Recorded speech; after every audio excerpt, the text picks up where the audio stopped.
Well, you just heard about the impact of losing a big anchor store like Sears and what that means for the Valley View Mall and the bigger community. But downtown La Crosse areas also have their own anchor stores, and La Crosse is having to say goodbye to a mainstay that's been there for nearly 70 years. Martha joins us now with more.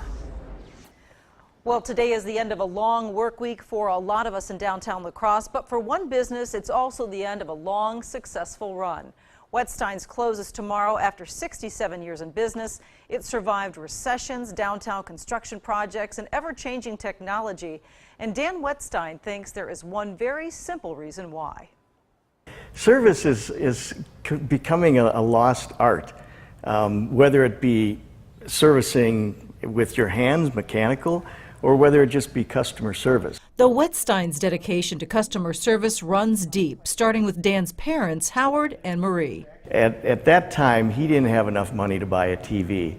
Starting the business in their garage in 1951. Dorflinger's, which was a department store in town, the Fellows family had it, and you know, it was kind of a handshake deal. He came in, asked him if he could get a TV on consignment. Dan's father was an electrician and started installing TV antennas on a shoestring budget. And he put the TV in his vehicle, so when he was out putting up an antenna, somebody across the street said, well, can you put up an antenna for me? And he would say yes.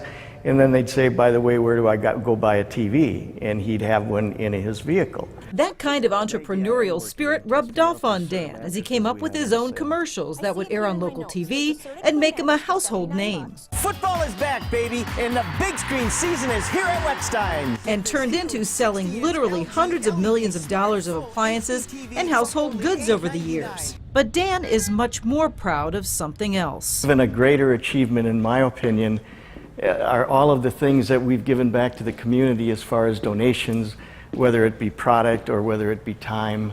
Time is something Dan knows is all too precious as the clock ticks down on the store's last day. It really hasn't hit me up until this last week, and especially this morning.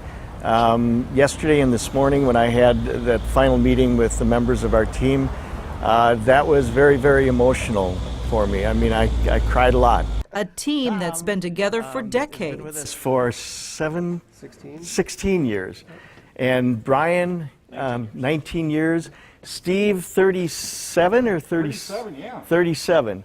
As downtown La Crosse moves on without the Wettsteins on 3rd Street, Dan will always remember the customers that made his family business such an important part of downtown for almost 7 decades. You know, thank you for allowing us to be part of this wonderful community for so many years. Such a loss for our community. And so what's next for Dan and Jerry Ann Wettstein? Well, you know, the store does close tomorrow at 5 o'clock. Then they also have an auction for anything that's left over on September 7th. And they still have, 35 full and part-time employees that are looking for jobs, wanting to stay in our area. And as far as the Wettsteins themselves, they are not going anywhere. They really want to stay here and do a lot of good community service. And they've already done so much for this community. Okay, thanks, Martha.